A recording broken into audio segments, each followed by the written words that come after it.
Ẹ kò jẹ́jẹ́ àsìkò yìí gbogbo ibi tí ẹ ti ń gbọ́ mi nílé lóko tàbí lẹ́yìn òde, ẹ jẹ́ kí a gbàdúrà ayérayé nínú àwọn ọ̀run. Adúpẹ́ fún àánú àti ojú rere tí a rí gbà.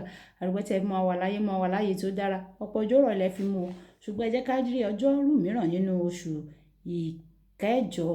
A sì gbàdúrà pé gbogbo ohun tí ó rújú nínú ayé wa ni ẹ̀yin Olúwa yóò lànà sí ní orúkọ Jésù. Àti pé ní orúkọ Jésù ìyẹn ọjọ́rú báyìí, ire ayọ̀ ìbùkún àṣeyọrí yóò rú wá fún wa ní gbogbo ọ̀nà wa lénìí ní orúkọ Jésù. Nítorí ògo ní forúkọ yín tó tí a ti gbọ́. Ìtì àgbàdo lórúkọ Jésù Kristi Olúwa wa mi. Ìwé ọ̀run ṣíṣí tí a tẹ olùṣọ́ àgùntàn Enoch Adeboye kọ. Èní ọjọ́rú ọjọ́ kẹtàlélógún oṣù kẹjọ.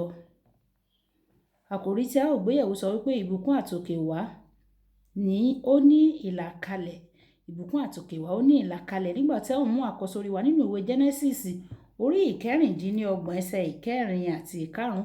Ìwé Genesis orí ìkẹrìndínlọ́gbọ̀n ẹsẹ̀ ìkẹrin àti ìkarùn tí ó kà báyìí pé èmi ò sì mú irú ọmọ rẹ bí ìràwọ̀ ojú ọ̀run. Èmi ò sì fi gbogbo ilẹ̀ wọ̀nyí fún irú ọmọ rẹ. Àti nípasẹ̀ irú ọmọ rẹ ni a ó bùkún fún gbogbo orílẹ̀-èdè ayé. Nítorí Ábúráhámù gbọ́ ohùn mi gbọ́, ó sì pa ìlọ̀ mi, àṣẹ mi, ìlànà mi àti òfin mi mọ́. Nígbà tí a ó mú bíbélì kíkà wa nínú ìwé Kíróníkù kejì orí ìkíní ẹsẹ̀ ìkẹfà dé ìkejìlá. Ìwé Kíróníkù kejì orí ìkíní ẹsẹ̀ ìkẹfà dé ìkejìlá tí ó kà báyìí pé Sólómọ́nì sì lọ sí ibi pẹpẹ idẹ níwájú Olúwa tí ó wà ní ibi àgọ́ àjọ, ó sì rú ẹgbẹ̀rún ẹbọ sísun lórí rẹ̀.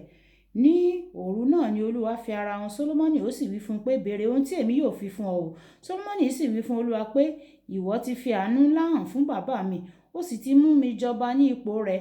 Nísinsìnyí Olúwa Ọlọ́run, jẹ́ kí a mú ọ̀rọ̀ rẹ fún bàbá mi ṣẹ, nítorí ìwọ ti fi mí jọba lórí àwọn ènìyàn tí ó pọ̀ bí erùpẹ̀ ilẹ̀ yìí. Fún mi ní ọgbọ́n àti ìmọ̀ nísinsìnyí kí èmi lè wo ilé kí n sì máa jáde, kí èmi lè wọlé kí n sì máa jáde níwájú ènìyàn yìí, nítorí pé ta ni lè ṣe ìdájọ́ ènìyàn rẹ̀ tí yóò pọ̀ tó yìí. Olúwa sì wí fún Sólómọ́nì pé nítorí èyí wà ní àyà rẹ tí ìwọ kò sì béèrè ọrọ̀ ọlá tàbí ẹ̀mí àwọn ọ̀tá rẹ, bẹ́ẹ̀ ni o kò tilẹ̀ béèrè ẹ̀mí gígùn, ṣùgbọ́n o béèrè ọgbọ́n fún ara rẹ kí o lè máa ṣe ìdájọ́ ènìyàn mi lórí ẹni tí mo fi ọ́ jọba lé lórí. Nítorí náà a fi ọgbọ́n òun ìmọ̀ fún ọ, èmi ò sì fún ọ ní ọrọ̀ ọlá àti ọlá irú èyí tí ọba kan nínú àwọn tí wọ́n wà ṣáájú rẹ kò ní, bẹ́ẹ̀ ni lẹ́yìn rẹ kì yóò sí ẹni tí yóò ní irú rẹ̀. Kí Olúwa kó bùkún kíkà àti gbígbọ́ ọ̀rọ̀ rẹ̀ ní orúkọ Jésù. Àmín. Wàyí ẹ jẹ́ ká tẹ́tí bẹ̀lẹ̀ jẹ́ láti gbọ́ ohun tí olùṣọ́ àgùntàn Enoch Adeboye ní fún wa ní èní ọjọ́rú. Mo dúpẹ́ lọ́wọ́ Ọlọ́run tí ó rí dájú pé mo kọ́ ìmọ̀ ìṣirò kí n tó di oníwàásù.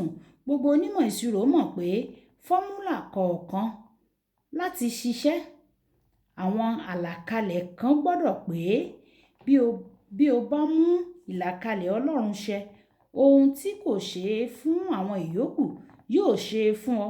Èyí yóò ṣe pàtàkì gan, tí yóò jẹ́ ohun tó tóbi jù tí o tilẹ̀ ti gbọ́ rí tàbí tí o ti kà rí láyé lọ. Nítorí bí o bá bẹ̀rẹ̀ sí ní mú ìlàkalẹ̀ rẹ̀ ṣẹ, àwọn ènìyàn tó yí ọ ká yóò bẹ̀rẹ̀ sí ní béèrè kí ni àṣírí rẹ. Nígbà tí àwọn ènìyàn bá ń kọ orin, àwọn ìbùkún Ábúráhámù jẹ́ tèmi, àwọn ìbùkún Ábúráhámù jẹ́ tèmi. Ọ̀pọ̀ nínú wọn rò pé nípa kíkọ lásán ni wọn yóò fi rí ìbùkún náà. Nígbà tí ó bá ṣe ìwádìí rẹ̀, ìwọ yóò rí pé Ábúráhámù fúnra rẹ̀ nínú ìwé Genesis orí ìkejìlélógún ẹsẹ̀ ìkẹrìndínlógún títí dé ẹsẹ̀ ìkẹtàdínlógún. Ó rí ìbùkún tirẹ̀ gbà nípa pé ó fẹ́ láti fi ọmọ rẹ̀ kan ṣoṣo rúbọ fún Ọlọ́run. Lọ́jọ́ náà Ọlọ́run fi ara rẹ̀ búra fún un láti bùkún fún Ábúráhámù àti Ísákì pẹ̀lú, nítorí ọmọ náà jọ̀wọ́ ara rẹ̀ láti fi ẹ̀mí rẹ̀ lélẹ̀.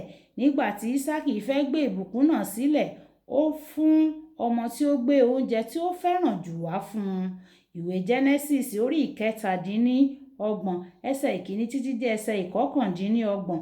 mo gbà pé nígbà tí o bá di kìrìsìtẹ́nì ó gba ìbùkún ábúráhámù nítòótọ́, ṣùgbọ́n kí a sọ gbogbo òtítọ́, o kàn gbà láwìn ni. O gbọ́dọ̀ ṣetán láti fi ohun kan sílẹ̀ kí ìbùkún náà lè farahàn lóòótọ́ nínú ayé rẹ. Kò sí ọ̀fẹ́. Nígbà tí Ọlọ́run gba ọkàn mi là, pẹ̀lú ayọ̀ ni mo fún un ní ilé àkọ́kọ́ tí mo kọ́, ní ilé alámọ̀ tí a fi sìmẹ́ǹtì rẹ́. Lẹ́yìn náà, Ọlọ́run kọ́ òmíràn fún mi ní abúlé wa. Nígbà tí ó sì nílò rẹ̀, mo sì fi fún un pẹ̀lú. Mo tún fi ilé àkọ́kọ́ tí mo kọ́ ní ìlú Èkó fún Ọlọ́run nígbà tí ó nílò rẹ̀. Àwọn nǹkan díẹ̀ ni mo lè sọ fún ọ níbí o. Ní ìgbà tí Ọlọ́run dáhùn, ó sì bẹ̀rẹ̀ ní ọ̀nà ìyanu. Fún àpẹẹrẹ, ní ibikíbi tí mo bá lọ, tí ọmọ ìjọ ìràpadà tí Ọlọ́run bá wà níbẹ̀, mo lè ní ìdánilójú pé màá rí ibi tó dára sùn ní alẹ́ ọjọ́ náà. Bí mo bá kéde pé mo nílò ọkọ̀ fún iṣẹ́ ìránṣẹ́ Ọlọ́run, fún àpẹẹrẹ, ó ṣeé ṣe kí n jí ní ọjọ́ kejì láti rí ọkọ̀ tí oríṣiríṣi àwọn ènìyàn gbé wá, tí ẹnìkọ̀ọ̀kan yóò sì fẹ́ kí n mú èyí tí wọ́n gbé wá. Bí o bá fẹ́ kí Ọlọ́run kó bùkún fún ọ nítòótọ́, ó yẹ kí o bi ara rẹ, ǹjẹ́ mo ti mú àwọn ìlàkalẹ̀ tó yẹ fún mi láti di ẹni ìbùkún ṣẹ bí? Kókó ìṣe: ṣe nǹkan lónìí láti wú Ọlọ́run lórí débi pé yóò bojú wolẹ̀ láti ọ̀run tí yóò sì bùkún fún ọ. Olúwa yóò ràn wá lọ́wọ́ ní orúkọ Jésù. Kì í dùn kó pọ̀ ṣókí lọ́bẹ̀ oge. Olúwàbùkọ́lá aya kó ní ó kọrùn ṣíṣe tẹ̀ní. Nígbà tí a máa pàdé ní ọ̀la, ìpàdé wa bí oyin. Ó dàbọ̀.